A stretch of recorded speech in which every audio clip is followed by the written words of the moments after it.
Eu estava aqui analisando a última pesquisa da Quest relacionada à percepção de saúde do presidente Lula.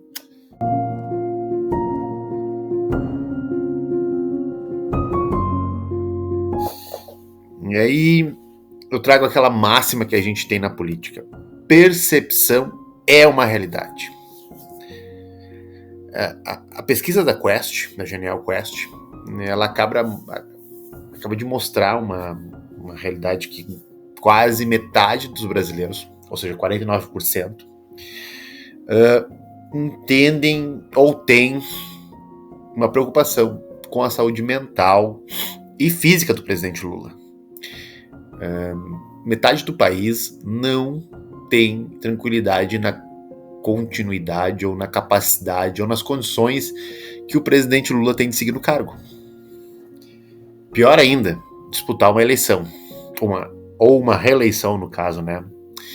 E o que me chamou a atenção na minha análise da pesquisa, eu vou deixar a tela aqui no link aqui embaixo, é o que está por trás da cortina, é o que está nos bastidores dessa pesquisa. Dá para fazer aqui uma certa comparação tímida com o governo Biden.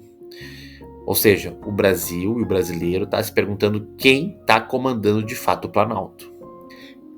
E pior, ou melhor, na verdade, quem tem condições de continuar comandando o Planalto. Eu vou tentar ir direto ao ponto. O Lula tem hoje 78 anos. E se reeleito, ele vai terminar o quarto mandato dele com 85 anos. Isso por si só já é uma questão preocupante, a idade avançada de um presidente da República. Um país que, como o Brasil, que tem relativamente uma tradição de ter presidentes jovens, não é um país acostumado a presidentes tão sêniores ou com idade tão avançada. Mas o resultado dessa pesquisa, ele tem um contexto interessante. É um contexto que ele torna ela muito maior no cenário de 2026 eleitoral. Eu acho que eu poderia começar pelo primeiro ponto. A primeira coisa é que a dúvida do pessoal está presente mesmo, né, entre aqueles que seriam os apoiadores do presidente Lula, ou seja, a sua própria base. Os indicadores dentro da própria base são alarmantes. Ou seja, quem votou no presidente Lula no segundo turno, disse isso na pesquisa, 27% entendem que a saúde dele é extremamente preocupante. Ou seja, um quarto do eleitorado fiel do presidente Lula entende que talvez ele não tenha condição de ir a uma reeleição. Isso mostra que esse ruído sobre a capacidade e quem governa não é só uma narrativa ou um grito da oposição política de Instagrams, de redes sociais. É um fato concreto. Isso evidencia alguns sinais de fraqueza dentro da própria coalizão do governo. Ou seja, qualquer ato com uma fala mais confusa, um gesto mais hesitante, um tropeço, uma queda, isso entra com muita força no radar político. Isso entra com muita voracidade, essa é a palavra. Ou seja, o corte, né, os clipes, os shots são editados e disseminados principalmente pelo WhatsApp com muito mais força, e isso acaba minando a força do governo.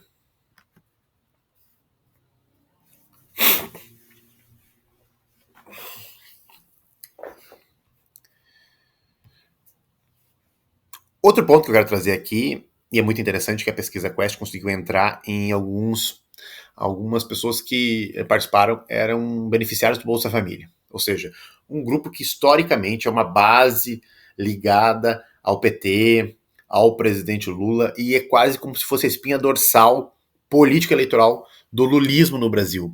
E nesta base, 43% dessas pessoas demonstram preocupação com a saúde, com a capacidade de resistência, com o estado mental do presidente Lula e a sua capacidade de seguir governando. Ou seja, o grupo que é diretamente espinha dorsal do governo, do Lula, tem as suas dúvidas. Tem as suas dúvidas sobre aonde vai chegar a sua capacidade de ação, né? E o que isso acaba, ao meu ver, trazendo, né?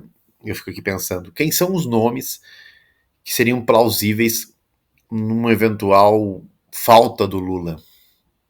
Se fala em Haddad, extremamente desgastado com a má gestão no Ministério da Fazenda. Eu ouvi falar até em Marina Silva, também. João Campos, o prefeito TikToker.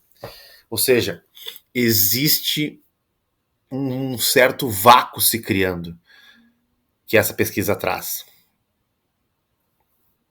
Existe uma disputa pelo poder. E a própria questão da eleição, tão rachada, tão dividida, com 5 alas dentro do Partido dos Trabalhadores, disputando a presença do PT, evidencia isso. Ou seja, a saúde ou a percepção de saúde do Lula, ela se aproxima do final deste ano, né? A gente entra agora no segundo semestre, com uma possível disputa de narrativa. Ou seja, a oposição já entendeu isso, sabe que existe ali uma oportunidade de guerra política, de narratória política a ser explorada, que é a debilidade da saúde do Lula, ou a percepção dela. E aí começam as questões. Lula aguenta mais 4 anos? Lula realmente está governando? Quem toca o Palácio Planalto? Quem assina as decisões? Então, são argumentos ardilosos e muito oportunos, muito interessantes, porque ele não bate diretamente na corrupção, esses argumentos. Ele ataca e tão pouco mexe nos programas que o governo tem implementado ou questiona as políticas públicas. Ele elimina a legitimidade do presidente Lula na base dele com um argumento biológico, que é inevitável, o envelhecimento chega para todos. Então, é um tipo de crítica que é muito razoável, é um tipo de crítica muito lógica, e ela se torna difícil de rebater. Como que o PT, como que o governo, como que a comunicação do governo, que é tão ruim, vai responder isso a tempo? Como vai convencer quase que metade do país que Lula de fato é saudável, de fato tem força, tem tenacidade para conduzir o nosso país? E aí eu vou trazer aqui o último ponto, que eu acho que na minha análise, é o mais perigoso para o Lula, que essa percepção da falta de saúde dele acaba, na política, dizem uma coisa que quanto mais tu fala, mais aquilo tem possibilidade de acontecer. Parece que quanto mais o Lula tentar demonstrar saúde, mais ela pode parecer, na verdade, debilitada. Mesmo que isso não seja totalmente verdade ou esteja desassociado dos fatos, porque os eleitores, a mídia, as narrativas, eles compram percepção. Então, quanto mais o Lula tenta vender saúde, parece que mais ele está debilitado. E aí é aquele efeito, né? Quando alguém diz, fulano parece cansado, mesmo que ele esteja bem, mesmo que ele esteja tranquilo, aquela ideia acaba grudando. Ela fica grudada na pessoa. E se o boato é reverberado, mais ainda. Então é curioso. Imagine uma imagem onde o presidente Lula aparece sentado numa cadeira, num evento, ele cochilar. Ou ele ficar calado. Vão dizer que é sinal de fraqueza. É muito curioso. E isso vai criando um imaginário público que eu tenho certeza que a oposição vai saber trabalhar muito bem. Enfim, essa é uma breve análise. Vamos ver o que vai se suceder aí no cenário. Obrigado por acompanhar o canal. Curte, compartilha, comenta aí esse vídeo. Um abraço, galera. Obrigado.